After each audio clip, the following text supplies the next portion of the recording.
This is Paul Nobles from eattoperform.com.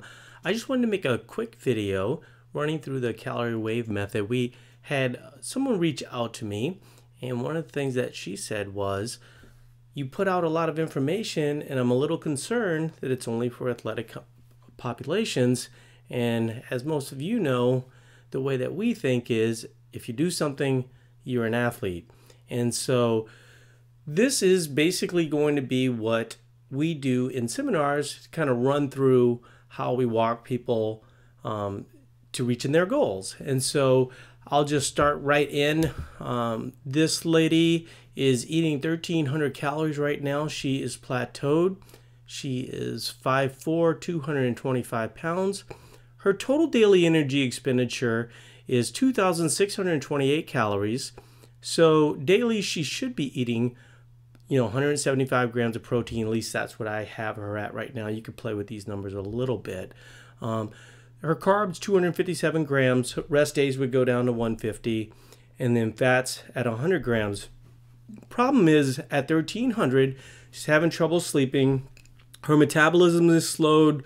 Basically, her non-exercise activity thermogenesis is going to be lower, meaning she's going to be fatigued throughout the day, not going to have a lot of energy. Probably losing a little muscle, so her RMR, her resting metabolic rate, which is basically judged by the amount of muscle that you have on your body, that's going to be lower. And of course, your workouts aren't going to be great when you don't have a whole lot of energy to put into those workouts. And so she's probably working out at 60% a lot, or actually missing a lot of workouts. The thing I didn't mention here is sick, loss of immunity, things like that. Those are all big factors when somebody's that low and kind of staying that low for a long time.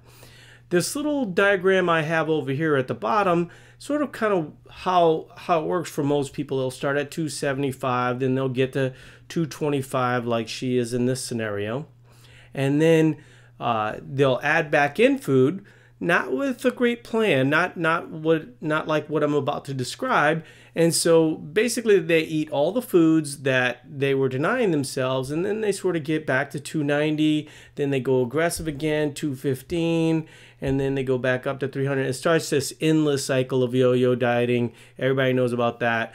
So I'm going to talk about how to reverse that and how it actually makes more sense logically for you to do things. So we're going to start her off at 225 pounds. Her calories are at 1,300. So it's going to take a while for her to reverse out of that. And so we're going to plan on a 13-week reverse period, basically at about 100 calories a week that she's going to add to her diet. Now, a lot of people are going to say, well, won't she gain weight in that scenario? Initially, she will probably have to gain somewhere in the neighborhood of 2 to 3 pounds. For a bigger person, it might even be 3 to 5 pounds. But typically what that's going to be doing, inflammation sort of gets this bad rap that, oh gosh, if I'm inflamed, that's, they kind of misinterpret that as chronic inflammation. And chronic inflammation is probably something that this person is dealing with. But the way to get rid of it isn't to just, take all the calories out, take out all the carbohydrates, because eventually you'll get to where she's at and you sort of plateau. So what we're going to do is we're going to start slowly adding in 100 calories a week for 13 weeks. 13 weeks only gets us to about 3 months though. And so she's wanting to lose fat. And typically the best way to lose fat is going to be to lose weight. So the first period, actually, we're going to start her at the 225 where she's at.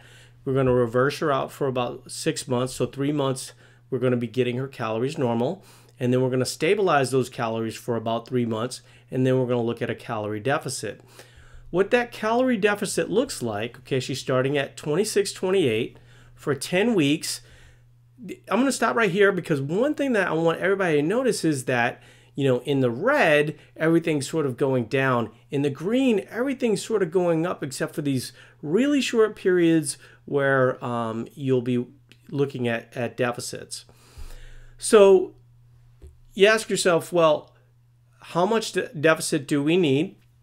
And if you look at the diagram that I have her calories set at 2,100 1800, 1500. If you guys are familiar with the math of this, typically you only need 500 calories a day for 1 pound a week. But the problem is some of this stuff starts to happen again. You know, sleep gets bothered. There's some tricks that you can do there. We can talk about that in the coaching forum. But in general, her NEAT's going to slow down. Maybe metabolic rate's going to slow again. And so the average actually needs to be a little bit lower than 500. And so if you look at this average, depending on how many rest days she has, it's probably somewhere in the neighborhood of about 1900 calories. So, basically for 10 weeks, she's going to lose 10 pounds. So she's at 225, 10 weeks later, she's at 215 pounds. Now, here's the difference between someone with a lot of fat to lose compared to someone that is relatively lean. For a relatively lean person, let's say that person's 25% body fat, we would have them go for, say, 6 months. In this instance, we're only going to have her go for 3 months because she's got a little bit more fat to lose.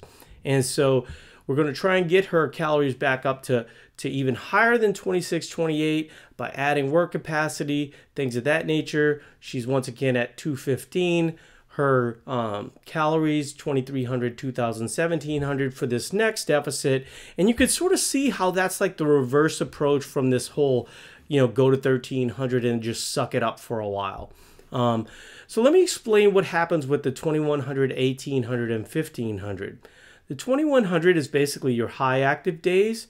Your 1,800 is low active days like hiking or yoga or something of this nature, and 1,500 is your rest days. And so kind of the same thing here with this 2,300 for active days, 2,000 active rest days, 1,700 low days.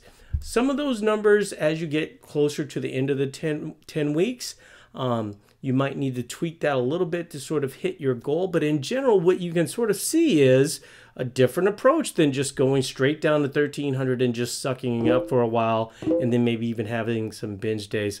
So I'm going to shut this down since somebody's messaging me. And I hope this clears things up, and I appreciate you guys listening, and eat to perform.